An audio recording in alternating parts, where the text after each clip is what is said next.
ఆయన ఏమన్నాడు తెలుసా ఫోన్ చేస్తే అన్న ఏం కాలేదు పిల్లలకి అంటే పరిస్థితి అందుకే రాలేదు అంటే పరిస్థితి అప్పుడు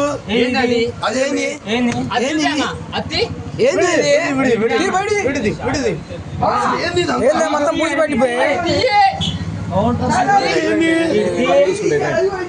ఇప్పుడు లోపల పెట్టారు చూసాను మమ్మల్ని కింద పెట్టారు ఇప్పుడు అది ఓపెన్ చేయాలి పెడితే పట్టుకొని చూడు ఏంటి అదంతా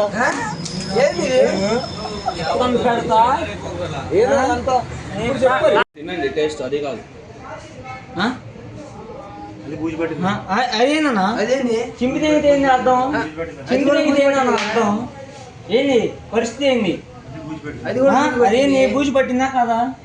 నువ్వు చెప్పు బాగానే ఉంది